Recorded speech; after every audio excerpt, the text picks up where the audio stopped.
joke that if you go back 10 years ago, there were some concerns in Southeast Asia about political stability, but relative to the rest of the world, it looks and feels pretty good here in Southeast Asia right now.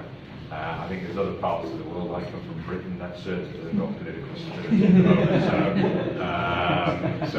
moment. I'm even more grateful to be living in Singapore rather than living in London right now. But So there is relative stability, and that's important for investors because they want to see governments that are pro-business, governments that are looking after the citizens, that have got good policy around housing and welfare and healthcare and education, infrastructure, which is hugely important. Because all of this is basically supporting the economy and supporting the real estate market. So the politicians that are in place, including here in the Philippines, have been elected for second terms. This is not the first term, second term. Second terms means the people liked them and they were successful and they were doing the right things. So this is very sort of a positive backdrop, but a very important one. And again, one that our clients, when investing in this part of the world, look at.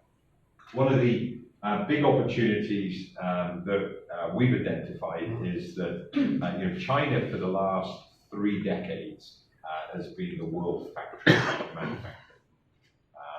And over those 3 decades, immense growth in the economy has been seen in China. China's got a policy to move more into the service sector and into local consumption. Manufacturing's got that much more expensive in China over the years. And most recently, of course, you've got the trade war between America and China, which is unnerving some people. So we are starting and have been seeing for a number of years now manufacturing and manufacturers looking for alternatives. And Southeast Asia is probably, and it's proven here by the American Chamber of Commerce numbers, that it is the preferred location globally to move manufacturing to. And obviously the Philippines is part of that. So we are seeing the move, we are seeing the relocation. A supply chain doesn't move overnight, it takes time.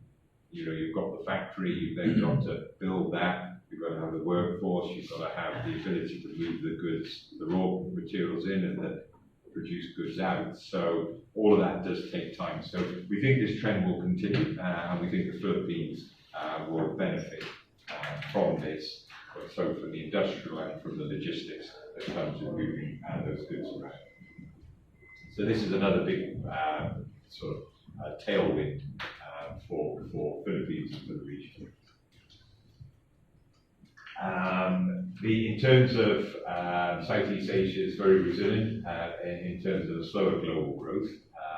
I gave you the numbers earlier, but we can see actually here the Southeast Asia region is actually the one that is still seeing overall growth, where we're seeing sort of growth slow down in other parts of the region. So the trend here is in the opposite direction. And then if you look at the GDP growth, we touched on the Philippines earlier at 6.4, in Southeast Asia, only second to Vietnam. So it's projected to have the fastest growing economy, second fastest growing economy in ASEAN in 2019. Retail, there's a couple of things going on in retail, which I think we all know about. One, the population is growing, we've got more consumers, those consumers are getting wealthier as economies grow and countries develop, so that's creating demand. If you look around Southeast Asia, generally the supply of shopping centres is lower than it is in other parts of the world.